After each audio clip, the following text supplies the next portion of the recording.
विकिपीडियावर राष्ट्रवादी काँग्रेसचे अध्यक्ष शरद पवार यांची ओळख ही सर्वाधिक भ्रष्टाचारी राजकारणी अशी लिहिल्याचं समोर आलंय। विकिपीडियावरील माहिती कोणत्याही व्यक्तीला विशेष परवानगी न देता बदलता येत असल्यामुळे हा प्रकार कोणी केला हे अद्याप तरी समोर आलं नाही। भाजपचे महाराष्ट्राचे प्रदेशाध्यक्ष रावसाहेब दानवे यांनी पुलवामा हल्ल्यावर केलेल्या वक्तव्याचा व्हिडिओ बनावट असल्याचा खुलासा भाजपने केलेला आहे। गोव्यातील 40 विधानसभा मतदारसंघात मनोहर पर्रीकर यांच्या अस्थींचा कलश फिरवण्यात येणार आहे। गोवेकरांच्या मनात असलेला पर्रीकरांचा आदर हा मतांमध्ये परिवर्तित करण्यासाठी अस्थी कलश यात्रा भाजप काढणार आहे। भाजपने आपल्या उमेदवारांची नवी यादी जाहीर केली असून यावेळी केवळ 4 उमेदवारांची नावं घोषित करण्यात आली आहेत। आसाम आणि उत्तर प्रदेश प्रत्येकी 1 आणि कर्नाटकमधील 2 उमेदवार जाहीर झालेत।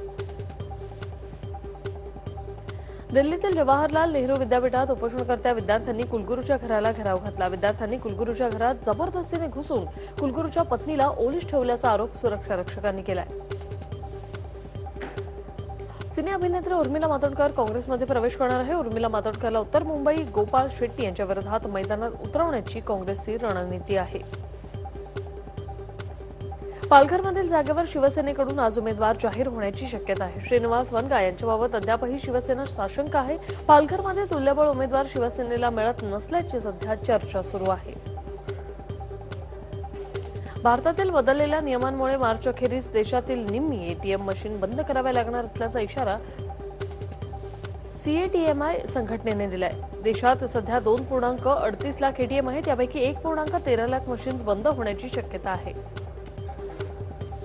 खासगी विनाअनुदानित शाळांतील शिक्षकांना निवडणुकीच्या कामासाठी वेठीस धरता येते का याचा निर्णय होईपर्यंत हे काम करण्यास नकार देणाऱ्या अशा शिक्षकांवर दंडात्मक कारवाई करू नका असा अंतरिम आदेश मुंबई उच्च न्यायालयाने निवडणूक आयोगाला दिलाय। पाकव्याप्त काश्मीरमधील शारदापीठ खुले करण्याचा निर्णय पाकिस्तानने घेतलाय। शारदापीठ खुले झाल्यास भारत आणि पाकिस्तानमधील तणाव कमी होईल असं मत पीडीपीच्या अध्यक्षा मेहबूबा मुफ्ती यांनी व्यक्त केलेलं आहे। लोकसभा पार्श्वभूमीवर राहुल गांधी यांनी मतदारांना आकर्षित करण्यासाठी देशातील गरिबांना किमान उत्पन्नाची हमी दिलेली आहे। देशातील 20% गरीब कुटुंबांना वर्षाला 72,000 रुपये देणार असल्याची घोषणा राहुल गांधींनी केली। रणजितसिंह निंबाळकरांनी मुख्यमंत्र्यांच्या उपस्थितीत अखेर भाजपमध्ये प्रवेश केलाय। यावेळी चंद्रकांत पाटील, सुभाष देशमुख हे देखील पक्षप्रवेशाला उपस्थित होते। मुंबई काँग्रेसच्या अध्यक्षपदावरून संजय निरुपम यांना हटवण्यात आलं असून त्यांच्या जागी आता मिलिंद देवरा हे अध्यक्षपद भूषवणार आहेत। संजय निरुपम यांना मुंबई उत्तर पश्चिम मधून उमेदवारी देण्यात आली आहे। अहमदनगरमध्ये भाजप आमदार शिवाजी कर्डिले यांचे पुतणे रोहिदास कर्डिले आणि देवीदास कर्डिले यांनी राष्ट्रवादीत प्रवेश केलेला आहे। राष्ट्रवादीचे सर्वेसर्वा शरद पवार यांच्या उपस्थितीत हा प्रवेश पूर्ण झालेला आहे। केंद्रीय मंत्री नितीन गडकरी यांनी जोरदार शक्ती प्रदर्शन करत आपला उमेदवारी अर्ज दाखल केला। यावेळी कार्यकर्त्यांनी भव्य अशी रॅली देखील काढली। नितीन गडकरींचा सामना हे काँग्रेसचे नाना पटोले यांच्याशी होणार आहे। सोलापुरात काँग्रेसचे नेते सुशीलकुमार शिंदे यांनी शक्ती प्रदर्शन करत आपला उमेदवारी अर्ज दाखल केला। यावेळी मुलगी प्रणिती शिंदे, पत्नी उज्ज्वला शिंदे यांच्यासह राष्ट्रवादी काँग्रेसच्या कार्यकर्त्यांनी मोठी गर्दी केली। यवतमाळमध्ये शिवसेना भाजप युतीच्या उमेदवार भावना गवळींनी उमेदवारी अर्ज दाखल केला। शिवसेना युवासेना प्रमुख आदित्य ठाकरे, खासदार अनिल देसाई आणि यवतमाळचे जिल्हाधिकारी देखील यावेळी उपस्थित होते। चंद्रपूर वर्णी आणि लोकसभेचे उमेदवार हंसराज अहिर यांनी उमेदवारी अर्ज भरला। यावेळी भाजपा शिवसेना नेत्यांसह मोठ्या प्रमाणात कार्यकर्ते देखील उपस्थित होते।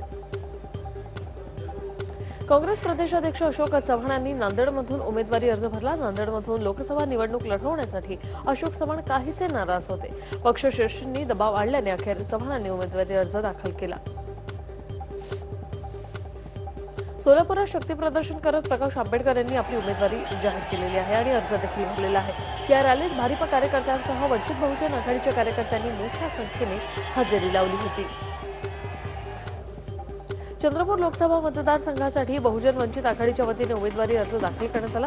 अॅडव्होकेट राजेंद्र महाडोळे यांना उमेदवारी देण्यात आली। अमरावतीचे विद्यमान खासदार आनंदराव अडसूळांनी सेना भाजपच्या कार्यकर्त्यांसोबत मोठ्या प्रमाणात शक्ती प्रदर्शन करत उमेदवारी अर्ज भरला। यावेळी अडसूळांनी दाखल केलेल्या प्रतिज्ञापत्रात त्यांच्या संपत्तीमध्ये गेलेल्या निवडणुकीच्या तुलनेत 20% वाढ झाल्याची माहिती समोर आलेली आहे। आश्वासनांची पूर्तता आणि विकासाच्या मुद्द्यावरच ही निवडणूक जिंकून विरोधकांच्या प्रश्नांना सभेत उत्तर देणार असं सांगत खासदार प्रीतम मुंडे यांनी बीडमध्ये आपला उमेदवारी अर्ज भरलेला आहे. परभणी जिल्ह्यात बहुजन वंचित आघाडीतर्फे अलमगीर खान यांनी शक्ती प्रदर्शन करून उमेदवारी अर्ज दाखल केला. विशेष म्हणजे त्यांनी बैलगाडीतून रॅली काढली. बहुजन वंचित आघाडीचे उमेदवार गुणवंत देवपारे यांनी अमरावती लोकसभेसाठी आपला नामांकन अर्ज दाखल केला. प्रकाश आंबेडकर यांच्या पत्नी अंजली आंबेडकर यांच्या उपस्थितीत हा अर्ज दाखल केला गेला. युतीचे उमेदवार ओमराजे निंबाळकर यांनी शक्ती प्रदर्शन करत उमेदवारी अर्ज दाखल केला. शिवसेनेचे मंत्री अर्जुन खोतकर, भाजप आमदार सुजित सिंग ठाकूर यांच्या उपस्थितीत शिवसेनेने उमेदवारी अर्ज भरला. चंद्रपूर लोकसभा क्षेत्रासाठी काँग्रेसतर्फे बाळू धानोरकरांनी उमेदवारी अर्ज दाखल केलेला आहे. चंद्रपूर जिल्हाधिकारी कार्यालयात जाऊन त्यांनी हा अर्ज दाखल केला. शहरातून शक्ती प्रदर्शन करत धानोरकरांनी आपला अर्ज सादर केला. नुसती 56 इंचाची छाती असून काही उपयोग नाही, तर देश चालवायला डोकं लागतं अशी टीका प्रकाश आंबेडकर यांनी मुख्यमंत्र्यांवर केली. गुडघ्यातील अक्कल कधी देश चालवत नाही असं देखील ते यावेळी म्हणाले. राष्ट्रवादी काँग्रेसच्या जाहीरनाम्यात शेतकरी, महिला आणि युवकांवर भर देण्यात आलेला आहे. शेतकऱ्यांना सरसकट कर्जमुक्ती, पदवीधरांना 100 दिवसांची नोकरीची आणि हमी आणि मुलींना पदव्युत्तर पर्यंत असे मोफत शिक्षण देणार असल्याचं राष्ट्रवादीने जाहीरनाम्यात प्रसिद्ध केलंय. राजू शेट्टींनी काँग्रेसला अल्टिमेटम दिलाय. सांगलीत राहिलेल्या जागेचा लवकर निर्णय घ्या. जागांबाबत निर्णय न झाल्यास एकटा लढणार असल्याची घोषणा राजू शेट्टी यांनी पत्रकार परिषद घेऊन केलेली आहे. भाजपात सुरू झालेली बंडखोरी थांबवण्याचं नाव घेत नसल्याचं दिसतं. अर्ज भरण्याच्या शेवटच्या दिवशी भाजपच्या अधिकृत उमेदवारांव्यतिरिक्त 2 मोठ्या नेत्यांनी बंडखोरी करत भंडारा गोंदिया लोकसभा क्षेत्रासाठी उमेदवारी अर्ज दाखल केलाय. कुर्ला रेल्वे स्थानकावर लिंबू सरबत बनवण्याचा किळसवाणा प्रकार समोर आलाय. मात्र याकडे रेल्वे प्रशासनाने मात्र दुर्लक्ष केलंय. अस्वच्छ पाण्याने लिंबू सरबत बनवत असल्याचा व्हिडिओ आता खूप व्हायरल झालाय. अंबरनाथ तालुक्यातील सर्वाधिक मतदार असलेल्या बसार गावातील ग्रामस्थांनी येत्या लोकसभा निवडणुकींवर बहिष्कार घालण्याचा निर्णय घेतलाय. कोणतेही लोकोपयोगी काम झाले नसल्यानं ग्रामस्थांनी हा निर्णय घेतलाय.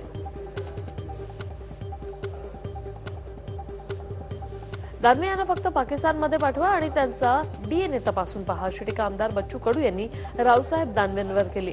दानवेंवर टीका करणारी क्लिप फेसबुकवर त्यांनी पोस्ट केली.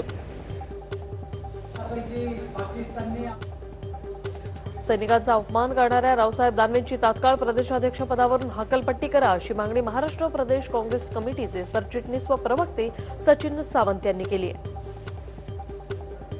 सरपंच पदाच्या निवडणुकीत पत्नीचा पराभव झाल्याने महिला सरपंचाच्या पतीची कारने धडक देऊन हत्या करण्यात आली. बाळासाहेब सोपान वंशीव यांच्या हत्येप्रकरणी आता पोलिसांनी माजी उपसरपंच अविनाश कैलास कांबळे आणि नितीश कैलास थोपटे यांना अटक केलेली आहे. शिवसेना उमेदवार भावना गवळी यांचा उमेदवारी अर्ज दाखल करतेवेळी युवासेना प्रमुख आदित्य ठाकरेंसमोर महसूल राज्यमंत्रींनी लोटांगण घातलं. महसूल राज्यमंत्री संजय राठोड यांनी आदित्य ठाकरेंना वाकून नमस्कार केला. सपाचे नेते मुलायमसिंह यादव आणि त्यांचे पुत्र अखिलेश आणि प्रतीक यांच्या विरोधात आता बेहिशोबी मालमत्ता प्रकरण तपास अहवाल जो आहे तो सादर करण्याचे आदेश सीबीआयला द्यावे अशी मागणी करणाऱ्या याचिकेवर सर्वोच्च न्यायालयाने सीबीआयला नोटीस जारी केलेली आहे. जयपूरच्या सवाई मानसिंग स्टेडियममध्ये झालेल्या सामन्यात पंजाबच्या संघाने राजस्थानवर 14 धावांनी विजय मिळवला. 185 धावांच्या आव्हानाला पाठलाग करत असताना राजस्थानला केवळ 170 धावांपर्यंतच मजल मारता आली. राजस्थान रॉयल्स आणि किंग्ज 11 पंजाब यांच्यातील सामन्यात पंजाबचा सलामीवीर क्रिस गेलनं एक नवा इतिहास रचला. त्याने आपल्या डावात 6 धावा करत IPLमध्ये 4000 धावांचा टप्पा पार केला. सर्वात जलद धावा करण्याचा मान त्याला आता गेलेला आहे. भारतीय गोलंदाजीचा कणा मानल्या जाणाऱ्या जसप्रीत बुमराहच्या खांद्याच्या दुखापतीत सुधारणा होत असल्याचं मुंबई इंडियन्सच्या संघाच्या व्यवस्थापनाने जाहीर केलेलं आहे. जेव्हा योग्य वेळ येईल तेव्हा मी स्वतःहून निवृत्ती जाहीर करेन. अद्याप आपण निवृत्तीचा कोणताही विचार केला नाही. खेळातून जोपर्यंत मला आनंद मिळत आहे तोपर्यंत मी खेळतच राहीन असं युवराज सिंग म्हणतोय. चेन्नई सुपर किंग्ज आणि दिल्ली कॅपिटल्स या 2 संघांमध्ये आज लढत होणार आहे. धोनीचा वारसदार समजला जाणारा यष्टीरक्षक फलंदाज ऋषभ पंत हा दिल्ली संघाकडून खेळतोय.